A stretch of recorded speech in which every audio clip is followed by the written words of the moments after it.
Greetings from Alec. Today's word is Carmel, or Carmel, however you want to pronounce it.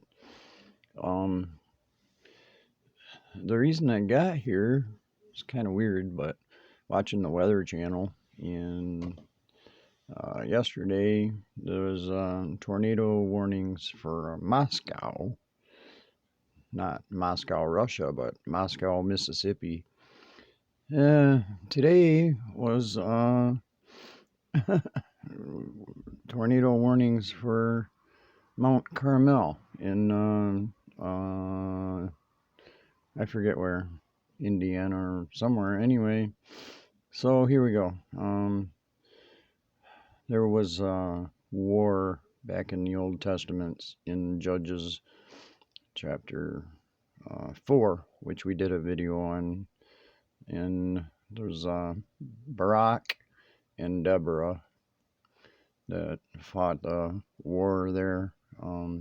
Judges chapter 4. Okay, and today we'll be looking at some scriptures, and we'll start with 1 Kings 18:19. Now therefore send and gather to me all Israel unto Mount Carmel, and the prophets of Baal 450, and the prophets of the groves 400, which eat at Jezebel's table.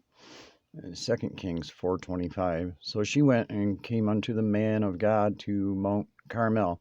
When the man of God saw her over against him, he said to Gehazi his servant, Behold, the Shunammite. Isaiah 37:24. By thy servants hast thou railed on the Lord, and said, By the multitude of my chariots I am come up to the top of the mountains, to the sides of Lebanon, and will cut down the high cedars thereof, and I will go up to the heights of his top, and to the forest of his fruitful places. And 2 Chronicles 26:10. Uzziah built towers in the wilderness and dug many cisterns, for he had much cattle, both in the valleys and plains, plowmen and dressers of vines in the mountains and in Carmel, for he loved husbandry. And 7:5. Thine head upon thee is as scarlet, and this is Song of Solomon, chapter 7, verse 5. Thine head upon thee is as scarlet, and the bush of thine head like purple. The king is tied in the rafters. Isaiah chapter 35, verse 1. The desert and the wilderness shall rejoice, and the waste ground shall be glad, and flourish as the rose. Isaiah 35, verse 2. Shall flourish abundantly, and shall greatly rejoice also, and joy. The glory of Lebanon shall be given unto it, the beauty of Carmel and of Sharon.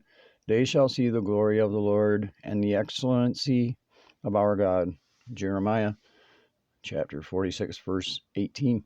As I live, saith the King, whose name is the Lord of hosts, surely as Tabor is in the mountains, and as Carmel is in the sea, so shall it come. And Amos says 2 years before the earthquake, verse 1, chapter 1 and chapter 2, he said, The Lord shall roar from Zion, and utter his voice from Jerusalem. The dwelling places of the shepherds shall perish, and the top of Carmel shall wither.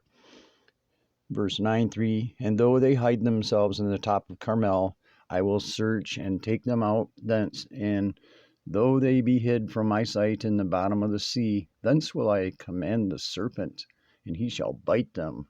Be Leviathan, mentioned in Psalms and the book of Job. It's a almost impenetrable sea creature. I suppose it goes on land also. And Micah chapter 7, verse 14. Feed thy people with thy rod, the flock of thine heritage, which dwell solitary in the wood, as in the midst of Carmel. Let them feed in Bashan and Gilead, as in old time. God bless you, and bye for now.